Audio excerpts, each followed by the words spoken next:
तो बच्चे small intestine में आपको मालूम है कि आपका बाइल आकर के मिलता है स्मॉल इंटेस्टीन के पहले पार्ट में। और वो पहला पार्ट क्या होता है? ड्यूडेनम होता है ना। पहला पार्ट क्या होता है स्मॉल इंटेस्टीन का? ड्यूडेनम होता है। और उस ड्यूडेनम में हिपैटो पैंक्रियाटिक डक्ट के थ्रू हमारा बाइल आकर के काइम के साथ मिक्सअप होता है। यहाँ पर आपको याद होगा ना, ये डायग्राम आपको मैं बताता हूँ। Just a minute.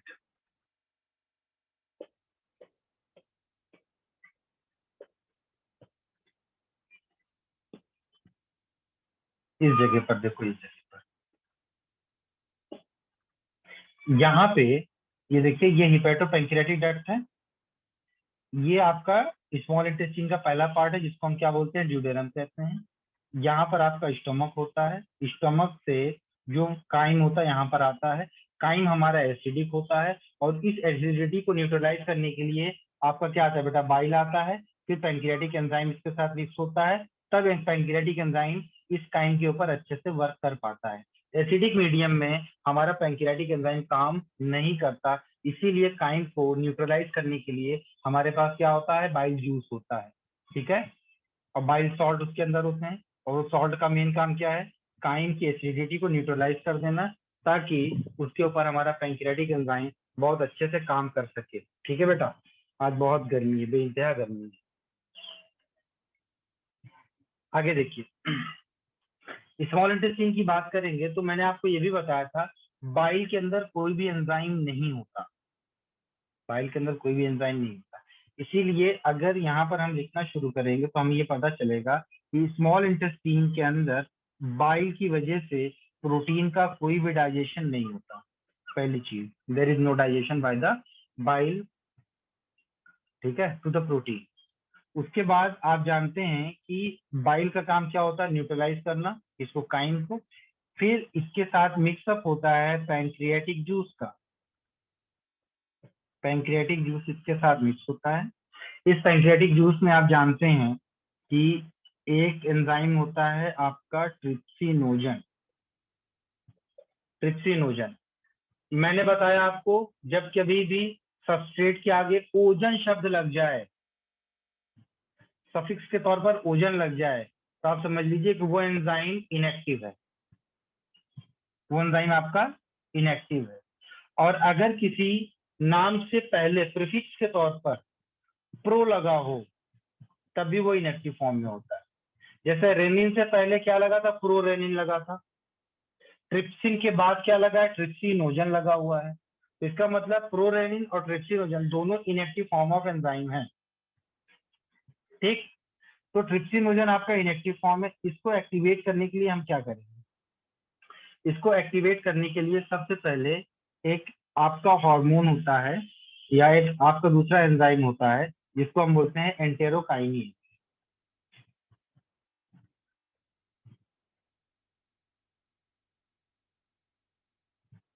एंटेरोकाइनिन, ये एंटेरोकाइनिन ट्रिप्सिनोजन को क्या करता है? ट्रिप्सिन में कन्वर्ट करता है। ये ट्रिप्सिन में कन्वर्ट करता है। अब ये ट्रिप्सिन क्या करेगा? ट्रिप्सिन आपका क्या करेगा? ये ट्रिप्सिन आपके प्रोटीन को,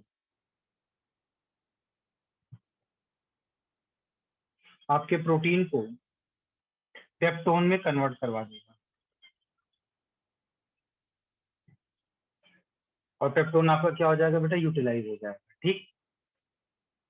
दूसरी चीज, आपका एक एंजाइम होता है जिसका नाम है काइमोट्रिप्सिनोजन।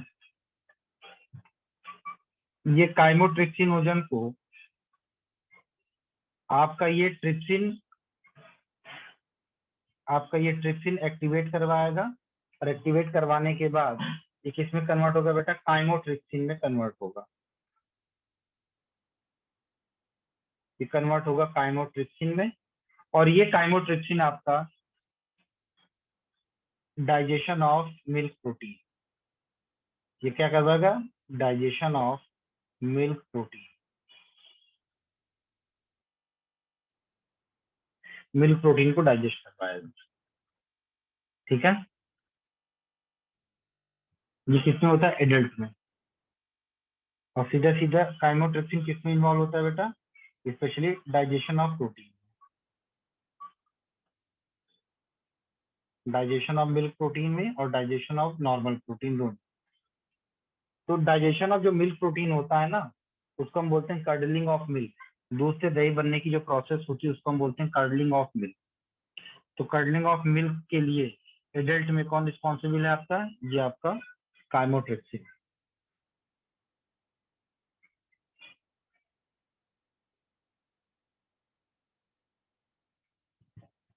ठीक है।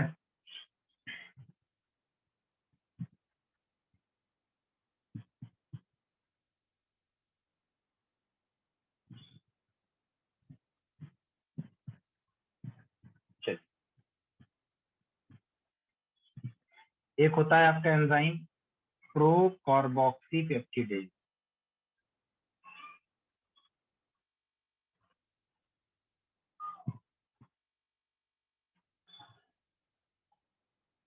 प्रो कार्बोक्सी पेप्टिडेज, ये लगा हुआ है क्या वर्ड? प्रो।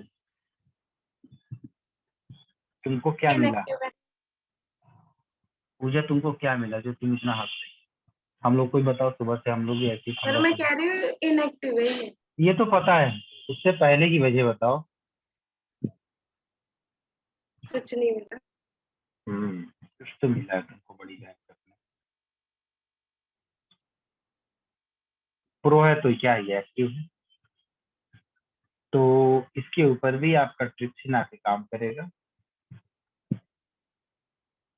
तो ये कन्वर्ट हो जाएगा किसमें?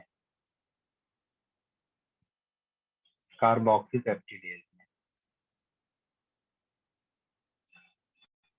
ये कन्वर्ट हो जाएगा कार्बोक्सी पेप्टिडेज। ठीक है। ये कार्बोक्सी पेप्टिडेज क्या करेगा मालूम है? It digest the protein from carboxylic and. Sir ये क्या होता है? नहीं पता क्यों? सर ये होता क्या है? प्रोकार्बोक्सी पेप्टिडेज एंजाइम है, ये ट्रिप्सिन की वजह से कार्बोक्सी पेप्टिडेज में कन्वर्ट हुआ। अब मैंने आपको ये बता दिया कि बेटा ये जो है प्रोटीन को कार्बोक्सिलिक एंड से तोड़ता है। अब मामला बड़ा पेचीदा हो गया। आनिया बेटा इधर देखो, इधर, इधर मेरी तरफ, इधर इधर मेरी तरफ। हाँ ठीक है, देखो इसीलिए हमने बैकग्राउंड जूलॉजी वाला लगा दिया, कम से कम आप लोग इधर देखते नहीं। ठीक है, तो इधर देखो, हमने कहा कार्बोक्सिलिक एंड ग्रुप। आपको मालूम है कि जो आपका अमाइनो एसिड होता है, अगर इस अमाइनो एसिड का स्ट्रक्चर अगर हम बनाने की कोशिश करें, ये कुछ इस तरीके से बनेगा। HCOH, C, इधर ग्रुप R, इधर आपका H, इधर आपका NH2। ये आपका एक क्या है? Amino acid. ये आपका एक अमाइनो एसिड। दूसरा अमाइनो एसिड जोड़ने से पहले मैं आपको बता दूं, ये वाला जो एंड है, ये कौन सा एंड है? ये आपका कार्बोक्सिलिक एंड है। ये आपका क्या है? कार्बोक्सिलिक एंड है। इस कार्बोक्सिलिक एंड की वजह से इस वाले पार्ट को हम बोलते हैं सी टर्मिनल। और ये वाला है आपका कौन सा ग्रुप? ये आपका है अमाइनो ग्रुप, या इसी को हम बोलते हैं अमाइनो एंड। इस अमाइनो एंड में क्या है बेटा? नाइट्रोजन है, इसीलिए इसको हम बोलते हैं एन टर्मिनल। N terminal. और आपको मालूम है कि एक अमाइनो एसिड दूसरे अमाइनो एसिड से लिंक्ड होता है थ्रू द पेप्टाइड बॉन्ड। क्यों? Through the peptide bond. ये आपने पढ़ा था, याद आया आपको? पेप्टाइड बॉन्ड के थ्रू जुड़े हुए होते हैं इस तरीके से। जैसे मैं आपको बताऊं, ये आपका है,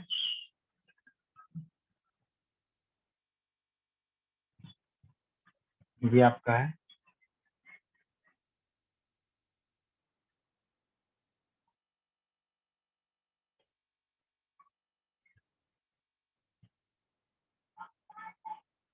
ये आपका है COOH,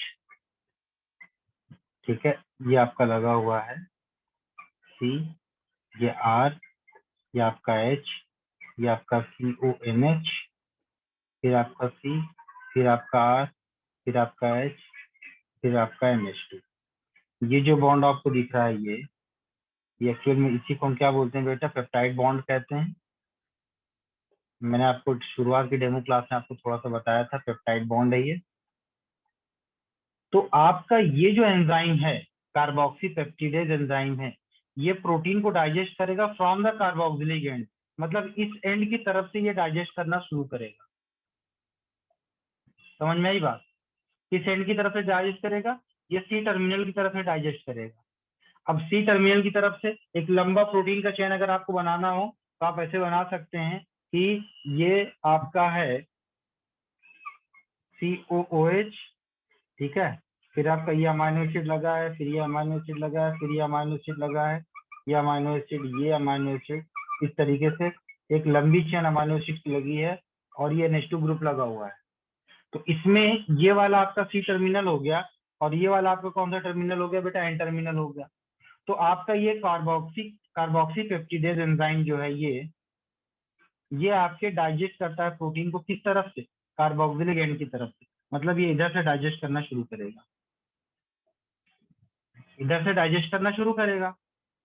इसीलिए इसीलिए इस टाइप के जो एंजाइम्स होते हैं जो कि C टर्मिनल की तरफ से काम करें या N टर्मिनल की तरफ से काम करें, C टर्मिनल की तरफ से काम करें या N टर्मिनल की तरफ से काम करें, इन सबको हम एक्सोपेप्टाइड कहेंगे। क्या कहेंगे? एक्सोपेप्टाइडेज, एज लग जाता है तो एंजाइम हो जाता है। एक्सो का मतलब बाहर की तरफ, एंडो का मतलब अंदर की तरफ, ठीक है? समझ में आई बात? Yes sir. चलो इसको लिख लो जल्दी से फटाफट। तानिया बेटा ध्यान देना इधर मेरी तरफ। Tania Tyagi, can you hear me? Yes sir. बेटा ये जो चैप्टर अभी चल रहा है डाइजेशन एंड एब्जॉर्प्शन का चैप्टर है, ये चैप्टर 1-2 लेक्चर में फिनिश हो जाएगा, तो इसके लिए आप परेशान मत होइएगा, आपके लिए अलग से क्लास लगा दी जाएगी। हो गया हाँ जी बेटा क्या कह रहे हो? सर, हो गया, लिख लिया। चलिए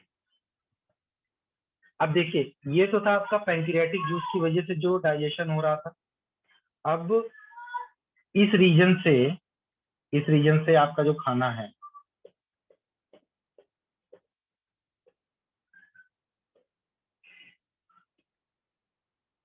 इस रीजन से आपका खाना यहाँ से तो अच्छा खासा डाइजेशन शुरू हो चुका है पैंक्रियाटिक जूस की वजह से। यहाँ पर अब यहाँ से जो खाना है, जो आपका डाइजेस्टेड मटेरियल है, इस यहाँ से कहाँ जाएगा बताइए? यहाँ से जाएगा आपके इंटेस्टाइन के अंदर, मतलब अब और कहाँ पर जाएगा? जेजुनम में जाएगा, फिर इलियम में जाएगा।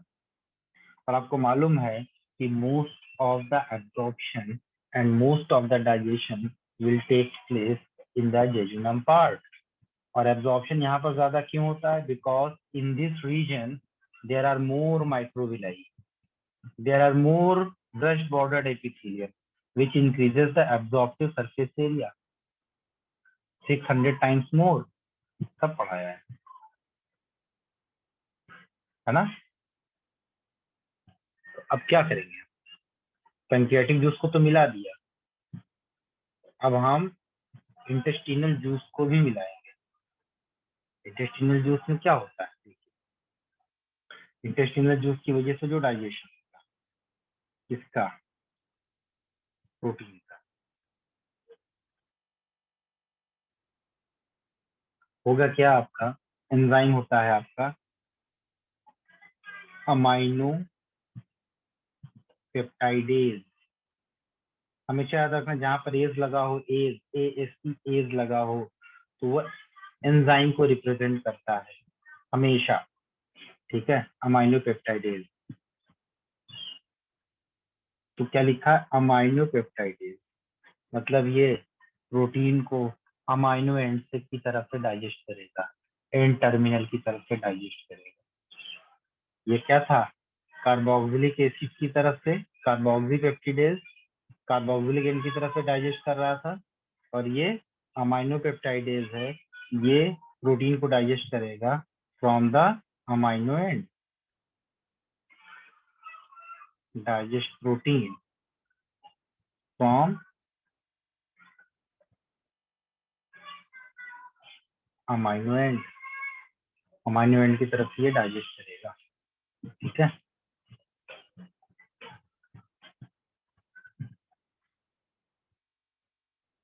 एंड प्रोड्यूसेस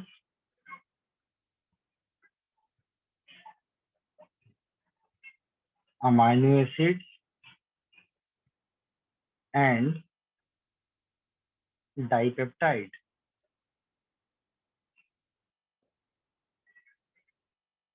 डाइपेप्टाइड, ठीक है। अब यहाँ पर देखिए, आपका ये जो एंजाइम है ट्रिप्सिन और पेप्सिन,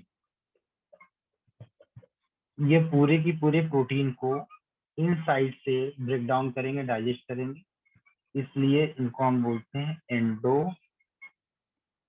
पेप्टाइडेज। और आपका ये जो एंजाइम है अमाइनो पेप्टाइडेज और कार्बोक्सी पेप्टाइडेज, इन दोनों को हम क्या बोलते हैं बेटा? एक्सोपेप्टाइडेज।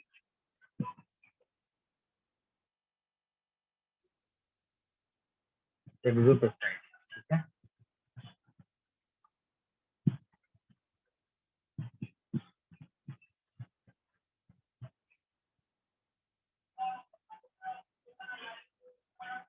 जल्दी करें इसको।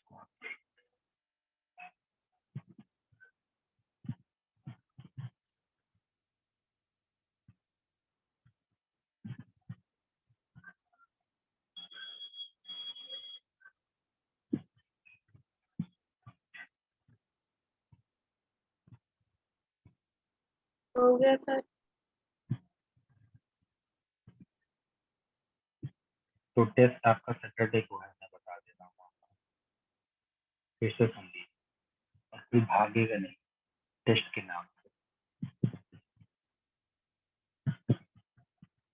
सबके मम्मी पापा का नंबर मेरे पास है, और मैं रत्ती बराबर झिझकता नहीं हूँ, फोन डायरेक्ट करूंगा और कहूंगा कि ऐसा है, आप अपने बच्चों को कॉमर्स दिलवा दीजिए। आपके बच्चे एग्जाम से भागते हैं, आप अपने जो क्लास 12 में जो बच्चे हैं आप उनसे पूछ सकते हैं प्रॉपरली। मेरा डायरेक्ट कम्युनिकेशन जो होता है ना पेरेंट्स से, ठीक है। चलिए, प्रोटीन डाइजेस्ट कर लिया, थोड़ा सा रोटी वोटी भी डाइजेस्ट कर ले। रोटी के अंदर क्या होता है? कार्बोहाइड्रेट होता है। एक बात बताइए, आपने आलू खाया है ना? आलू, ऐसा कोई सगा नहीं जिसको आलू ने ठगा, है ना? चाट के नाम पे आलू खाए होंगे, छोले उसके क्या नाम है, गोलगप्पे के फॉर्म में आपने आलू खाया, आलू आपने खाया। आलू को हम बोलते हैं सोलेनम ट्यूबेरोसा।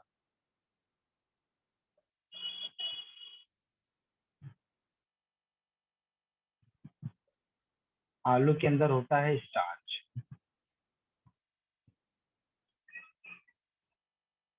आलू क्या है? ट्यूबर है, ठीक है। और इस स्टार्च का हम करते हैं डाइजेशन, और फाइनली डाइजेस्ट करके हम इस आलू के स्टार्च को कन्वर्ट करवाते हैं किसमें?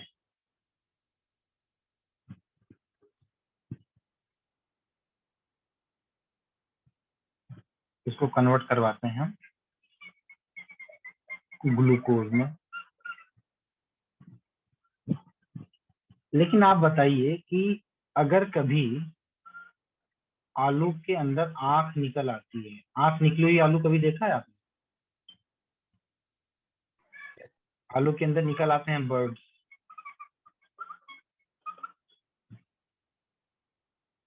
जब आलू के अंदर बर्ड्स निकल आते हैं तो ये आलू खाने लायक ही नहीं रह जाते। तब ये आलू हमारे लिए गार्बेज हो जाएगा। अब सवाल होता है क्यों? क्योंकि हमारे घर में तो बहुत बनती है, उसकी बर्ड्स को छील के उसकी सब्जी बना के हम खा गए, है ना।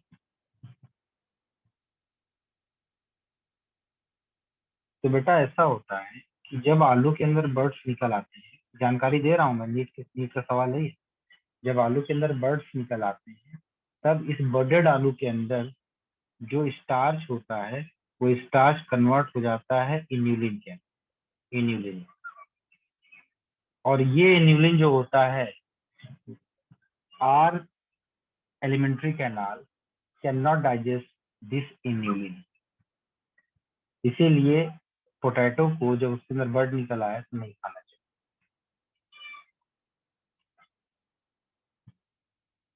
ठीक है, ये बड़ी काम की बात थी जो मैंने बताई।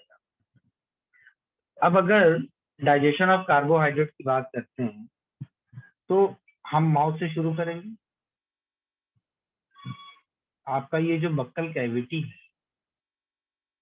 बक्कल कैविटी के अंदर हम जानते हैं क्या होता है बेटा, ये टाइलिन नाम का एक एंजाइम होता है जिसको हम क्या बोलते हैं, सेलेवरी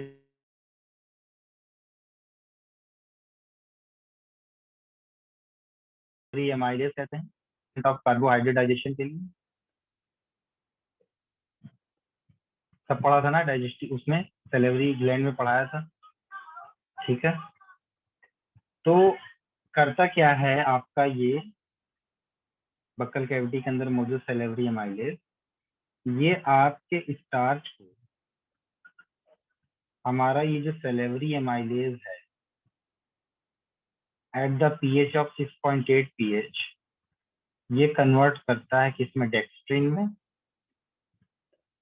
ये कन्वर्ट करता है इसको माल्टोज में, ये कन्वर्ट करता है इसमें आइसोमाल्टोज। किसमें, डेक्स्ट्रिन, माल्टोज और आइसोमाल्टोज में ये कन्वर्ट करता है। ठीक है, खास बात आपको मैं बताऊं, इस डेक्स्ट्रिन के अंदर 8 to 10 यूनिट ऑफ ग्लूकोज होते हैं।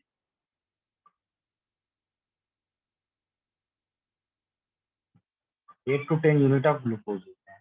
मतलब जैसे ये ग्लूकोज मॉलिक्यूल है C6H12O6, तो ये एक ग्लूकोज है। इस तरीके से इसमें 8 से 10 ग्लूकोज यूनिट होते हैं,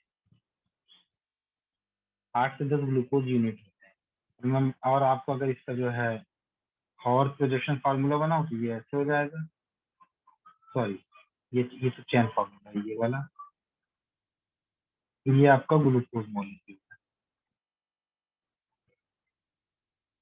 ये आपका ग्लूकोज मॉलिक्यूल है। ठीक है, ये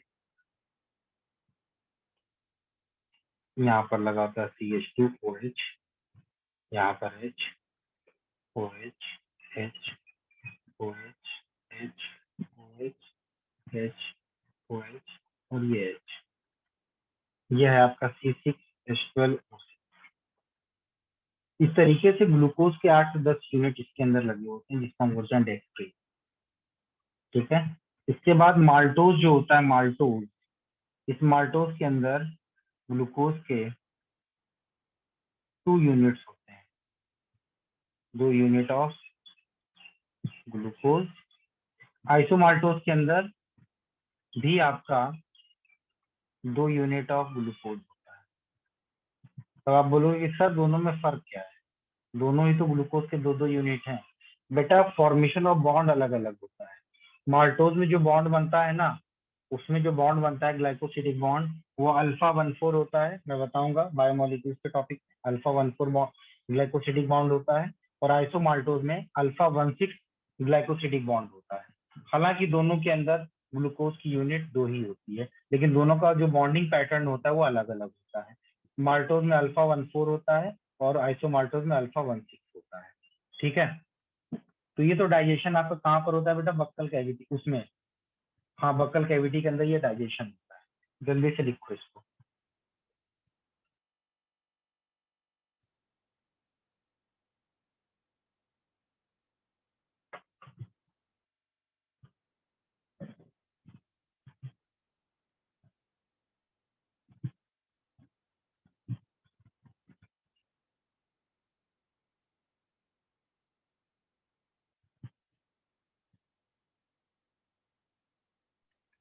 सर हाँ बेटा। जो ये डेक्स्ट्रिन मेल्टोज और आइसोमाल्टोज है, इनमें सिर्फ बॉन्ड का फर्क है?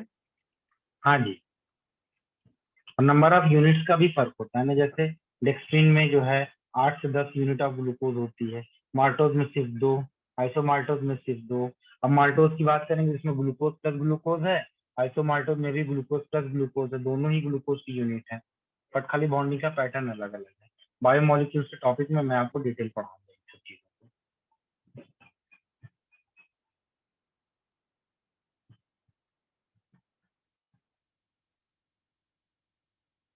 अब देखो, खाना बक्कल कैविटी से कहाँ पर पहुंचेगा, जल्दी बताओ। बक्कल कैविटी से ये पहुंचेगा आपके स्टमक में, और स्टमक के अंदर कार्बोहाइड्रेट का कोई डाइजेशन नहीं होता, कार्बोहाइड्रेट का कोई डाइजेशन नहीं होता, नो डाइजेशन, कार्बोहाइड्रेट का कोई डाइजेशन नहीं होता। फिर उसके बाद हम आते हैं स्मॉल इंटेस्टाइन में।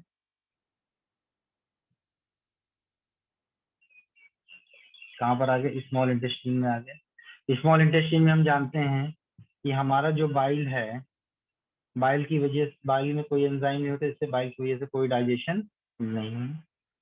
दूसरा, इसमें क्या मिक्स होता है बेटा, पैंक्रियाटिक जूस मिक्स होता है। अब ये जो पैंक्रियाटिक जूस है, इसके अंदर कौन सा एंजाइम होता है मालूम है ना आपको, पैंक्रियाटिक एमाइलेज। ये पैंक्रियाटिक एमाइलेज एंजाइम क्या करेगा, ये पैंक्रियाटिक एमाइलेज जो बचा हुआ कार्बोहाइड्रेट है, मतलब स्टार्च है, उसको ये डाइजेस्ट करवाएगा। बचा हुआ जो 30% तो यहाँ डाइजेस्ट कर लिया था ना हमने, ये देखो 30% तो यहाँ डाइजेस्ट कर लिया था, लेकिन जो बचा हुआ है उसका डाइजेशन कहाँ पर होगा, आपके पैंक्रियाटिक जूस की वजह से आपके स्मॉल इंटेस्टाइन के अंदर होगा। तो ये स्टार्च को किसमें कन्वर्ट करवा देगा बेटा, ये स्टार्च को कन्वर्ट करवा देगा डेक्स्ट्रिन प्लस माल्टोज में, डेक्स्ट्रिन प्लस माल्टोज में ये कन्वर्ट करवाएगा। ठीक है। अब चूंकि चूंकि ध्यान से सुनना मेरी बात, मैं जो बताने वाला हूँ बड़ी इंपॉर्टेंट बात है। चूंकि मैंने बताया था डेक्स्ट्रिन में 8 से 10 यूनिट ऑफ ग्लूकोज होता है यस ना, सर। और माल्टोज में 2 यूनिट ऑफ ग्लूकोज होता है। Yes sir. तो जब 2 यूनिट हो, एक सैकराइड है, एक ग्लूकोज है तो मोनोसैकराइड, और 2 यूनिट है तो डाइसैकराइड। डाइसैकराइड ना। तो माल्टोज हमारा क्या हुआ, डाइसैकराइड हुआ कि नहीं। 2 से ज्यादा हो जाए और 10 से कम हो या 10 तक रहे, तब उस कार्बोहाइड्रेट को हम बोलते हैं ओलिगोसैकराइड। ओलिगो का मतलब होता है फ्यू।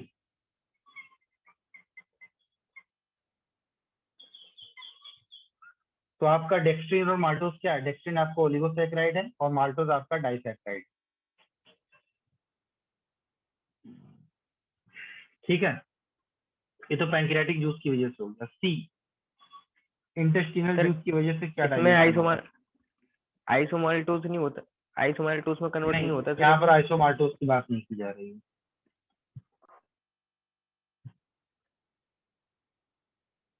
इंटेस्टिनल जूस, अब आप देखिए इंटेस्टिनल जूस में क्या होगा कि जो आपने डेक्स्ट्रिन बनाया, ठीक है, जो आपने डेक्स्ट्रिन बनाया, जो आपने सुक्रोज बनाया, मतलब ब्रेक डाउन किया, जो आपने लैक्टोज को तोड़ा, जो आपने आइसोमाल्टोज को तोड़ा, हर तरीके का एंजाइम आपका इंटेस्टिनल जूस रखता है। जैसे डेक्स्ट्रीन के ऊपर काम करने वाला जो एंजाइम, उस एंजाइम को हम बोलेंगे डेक्स्ट्रीनेज। डेक्स्ट्रीनेज। सुक्रेज के ऊपर एंजाइम काम करने वाला सुक्रेज। लैक्टोज के ऊपर काम करने वाला लैक्टेज। आइसोमाल्टोज के ऊपर काम करने वाला आइसोमाल्टेज। आइसोमाल्टेज। एज एज लगा दिया, सबस्ट्रेट के नाम के आगे एज लगा दिया, तो वो बन गया एंजाइम। अब बनेगा क्या, प्रोडक्ट हमें क्या मिलेगा? डेक्स्ट्रीन को जब कन्वर्ट किया जाता है तब ये कन्वर्ट होता है आपका माल्टोज प्लस ग्लूकोज। उसी तरीके से माल्टोज है तो माल्टेज काम करेगा। ये सुक्रोज किस में कन्वर्ट होगा? ग्लूकोज प्लस ग्लूकोज में। लैक्टोज कन्वर्ट होगा आपका डेक्स्ट्रीनेज। डेक्स्ट्रीन हो गया, डेक्स्ट्रीन के बाद क्या आता है आपका सुक्रोज, है ना? सुक्रोज ग्लूकोज प्लस फ्रक्टोज में कन्वर्ट होगा। ग्लूकोज प्लस फ्रक्टोज में कन्वर्ट होगा। लैक्टोज आपका कन्वर्ट होगा ग्लूकोज प्लस गैलेक्टोज में। Glucose plus galactose. और माल्टोज किस में कन्वर्ट होगा बेटा? ग्लूकोज प्लस ग्लूकोज में। ये कन्वर्जन है।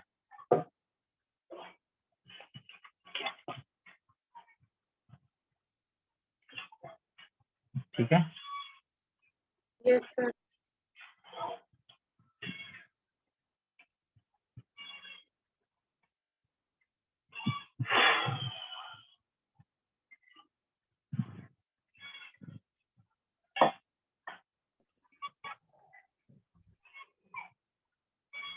आगे चलें।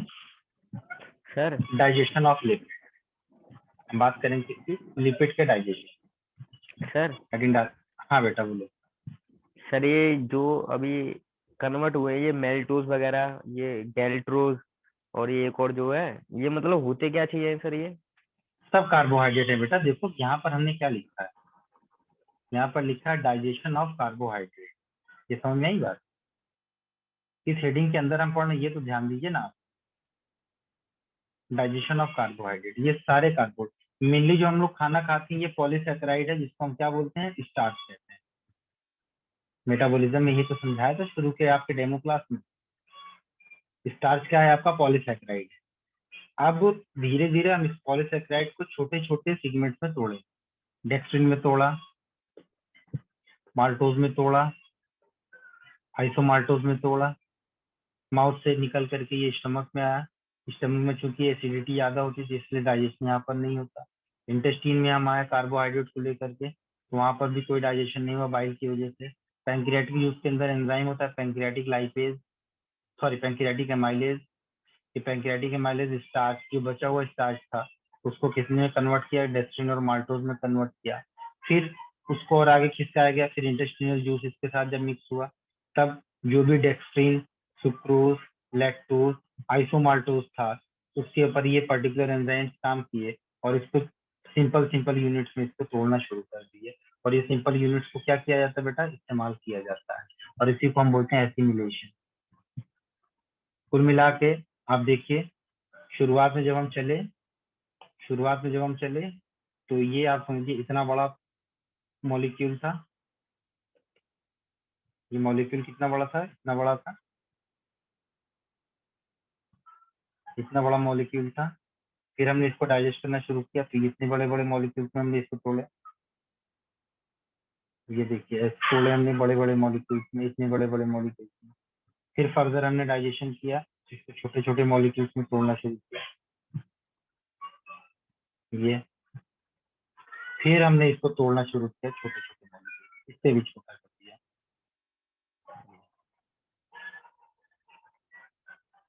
ये जो प्रोसेस आप देख रहे हो डाइजेशन वाला, इसी प्रोसेस को हम कैटाबोलिज्म कहते हैं।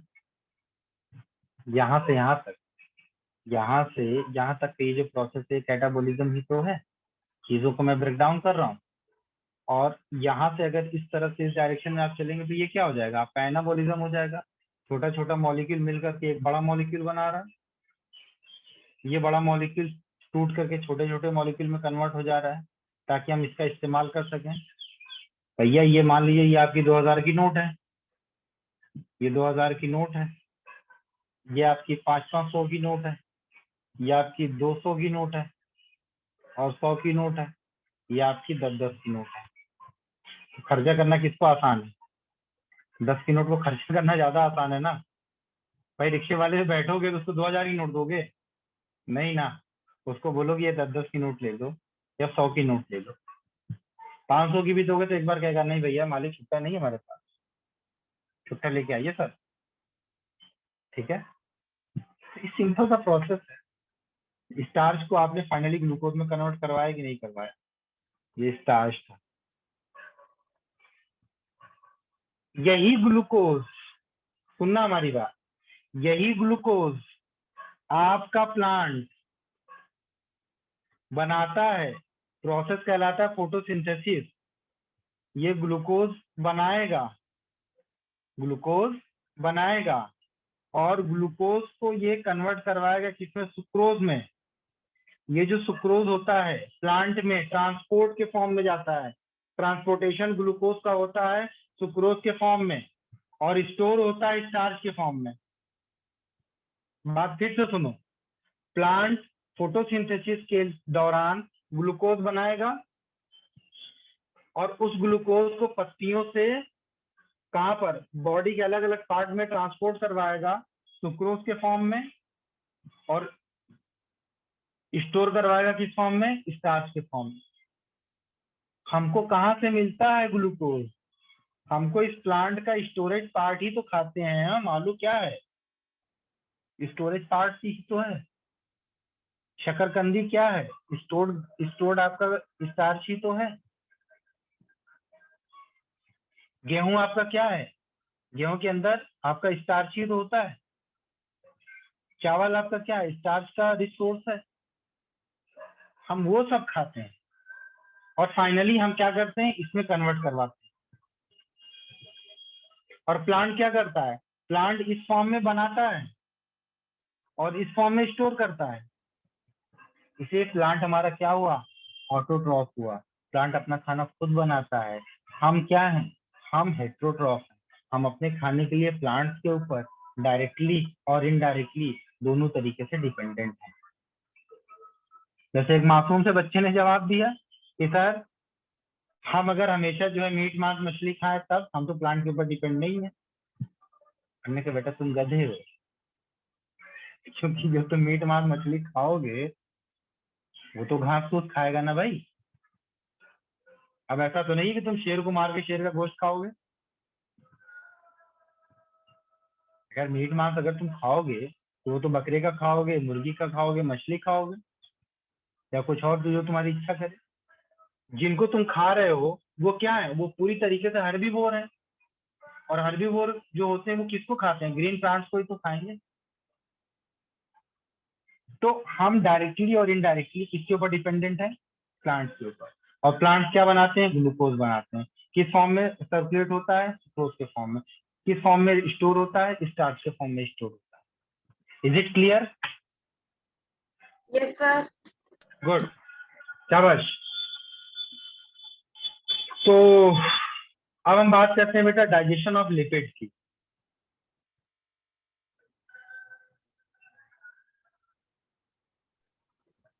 सर यस बच्चे।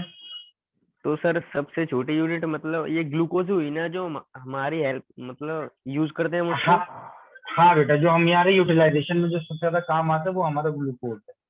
इसके अलावा तो भी सर हम तीन कार्बन हाँ वाले भी कार्बोहाइड्रेट होते हैं, 4 कार्बन वाले, 5 कार्बन वाले भी होते हैं। ठीक है, अब जैसे तुम्हारा डीएनए है, तुम्हारा आरएनए है, इसके अंदर जो कार्बोहाइड्रेट होता है वो पेंटोज शुगर होता है जो 5 कार्बन वाला होता है।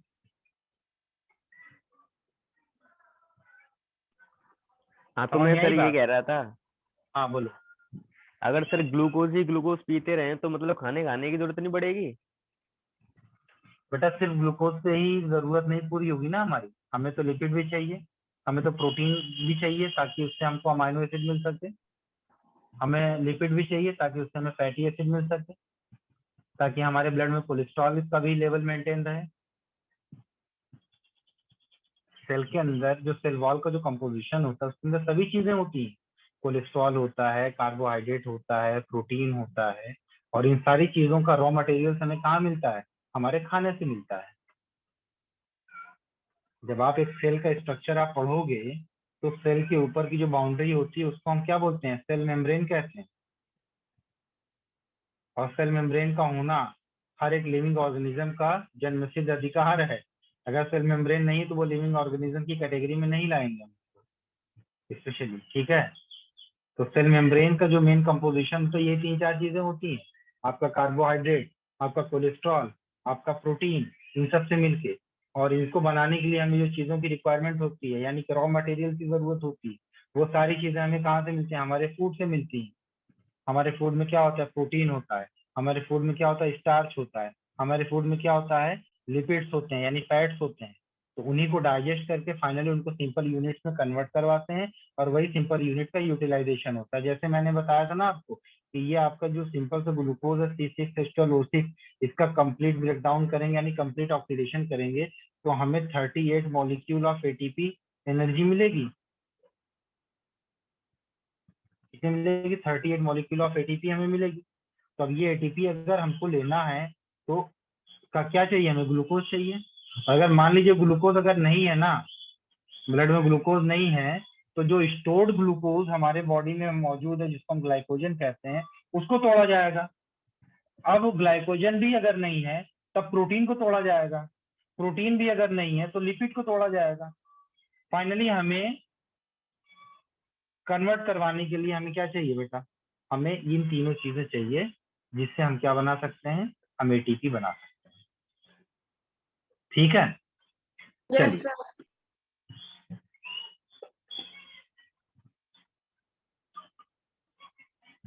डाइजेशन ऑफ लिपिड की बात करते हैं। तो ये तो हम लोग बचपन से पढ़ते आए हैं कि बक्कल कैविटी के अंदर लिपिड का कोई डाइजेशन नहीं होता है।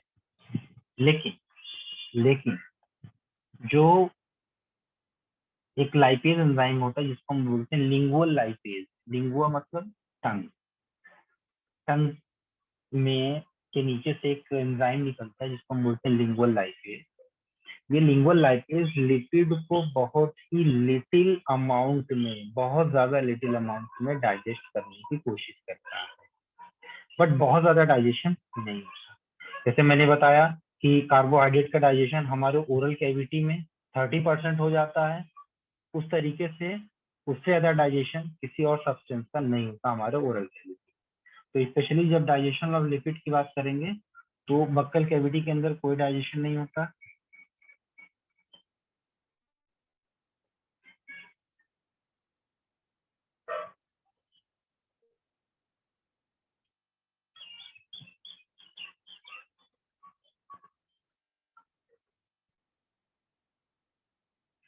बक्कल कैविटी के अंदर कोई डाइजेशन नहीं होता, ठीक है। और आपको ये भी मालूम है कि जब हम स्टमक में अपने खाने को धकेलेंगे तो स्टमक के अंदर भी कोई भी डाइजेशन नहीं होता लिपिड का, ठीक है। बट बक्कल कैविटी में बहुत स्मॉल क्वांटिटी में डाइजेशन होता है, किसकी वजह से?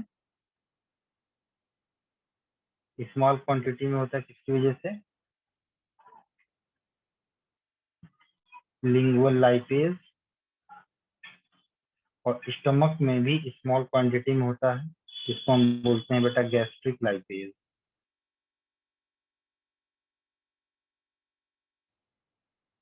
गैस्ट्रिक लाइपेज की वजह से, ठीक है।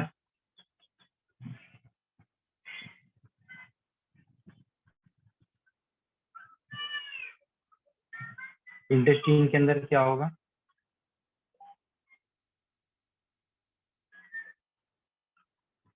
इंटेस्टाइन के अंदर क्या होगा बेटा? हम जानते हैं नंबर 1, बाइल क्या करेगा? इमल्सिफिकेशन करवाएगा, है ना? याद आया? याद आया ना? फंक्शन याद आया? तो यहाँ पर आप लिख सकते हैं बाइल सॉल्ट,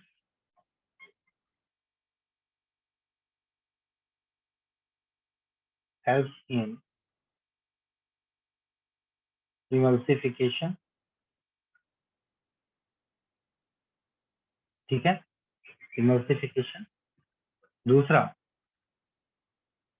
पैंक्रियाटिक जूस के अंदर से जो एंजाइम निकलेगा, पैंक्रियाटिक सिक्रीशन से जो एंजाइम निकलेगा उसको हम बोलेंगे पैंक्रियाटिक लाइपेज। अब ये लाइपेज है, जहां पर ये लाइपेज वर्ड आया समझ जाओ ये लिपिड को डाइजेस्ट करने वाला एंजाइम है, ठीक है। नंबर सी आप जानते हैं, इंटेस्टिनल सिक्रीशन में क्या निकलेगा, इंटेस्टिनल लाइपेज, इंटेस्टिनल लाइपेज, ठीक है। तो होता क्या है इसमें डाइजेशन में कि आपका ये जो ट्राइग्लिसराइड है,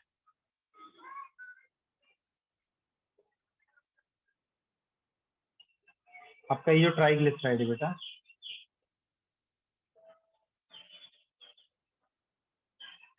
ये ट्राइग्लिसराइड जिसको हम बोलते हैं फैट, जो आपके चीज में, आपके बर्गर में, आपकी जो पिज्जा से उठा के खाते हो उसमें जो लंबा सा तार जैसा बन जाता है चीज, उसमें को फैट, ठीक है। तो इस फैट को डाइजेस्ट किया जाता है, ठीक है। कौन डाइजेस्ट करेगा, यही आपका लाइपेज। लाइपेज डाइजेस्ट करके इसको कन्वर्ट करवाएगा किसमें, ग्लिसरॉल और प्लस 3 फैटी एसिड,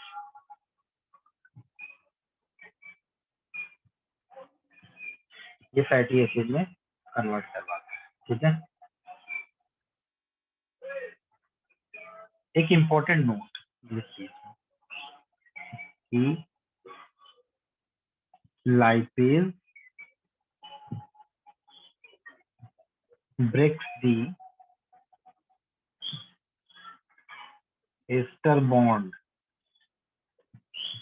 जैसे peptide, peptidase enzyme peptide bond को ब्रेक कर रहा था, याद करो, पेप्टाइडेज पेप्टाइड बॉन्ड को ब्रेक कर रहा था प्रोटीन के, उसी तरीके से Yes, ये sir. लाइपेज एस्टर बॉन्ड को ब्रेक करता है, किसके, फैट के, फैट के एस्टर बॉन्ड को आपका लाइपेज ब्रेक करता है। तो एस्टर बॉन्ड के ब्रेक करने की वजह से लाइपेज का दूसरा नाम पड़ जाता है, lipase break the ester bond, hence called esterase,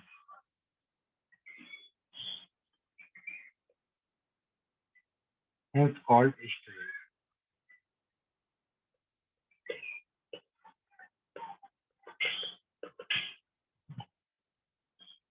hence called esterase,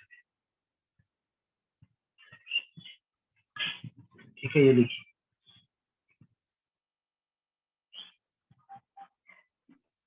sir ester bond lipids का, हाँ जी।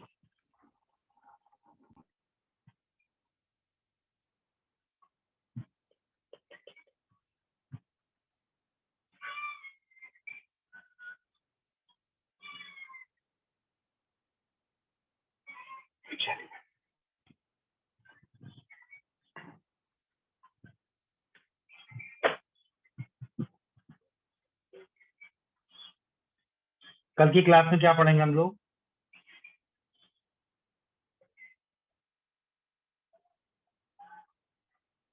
एब्जॉर्प्शन पढ़ेंगे, एब्जॉर्प्शन के टाइप्स पढ़ेंगे, एब्जॉर्प्शन के हम क्या पढ़ेंगे बेटा, टाइप्स पढ़ेंगे। और आपका होमवर्क है, आप लोग करके आप हमें व्हाट्सएप करेंगे, आपका होमवर्क है इमल्सिफिकेशन।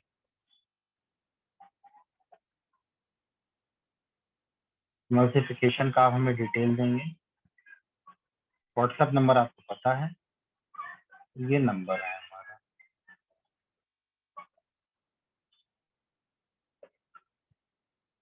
आप हमें व्हाट्सएप पे अपना जो है, जो भी आप काम किए रहेंगे आज रात में 9 बजे तक आप हमको अपना किया हुआ होमवर्क सेंड करेंगे इसका मतलब। ठीक है, सर बोलो यस होमवर्क सर। नहीं समझ आया। होमवर्क नहीं समझ में आया? होमवर्क आपको ये करना है, इमल्सिफिकेशन करना है, अपनी कॉपी पर लिखना है, ज्यादा नहीं लिखना है, कम से कम लिखना है। लिखने के बाद उसके सारी डिटेल्स, उसकी फोटो खींच के आपको हमें व्हाट्सएप पे भेजना है।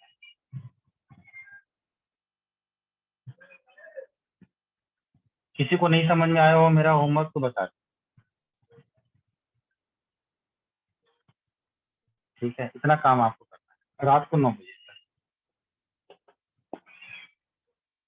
ठीक, चलिए अब हम चलते हैं बाबा। Thank you sir. Thank you sir.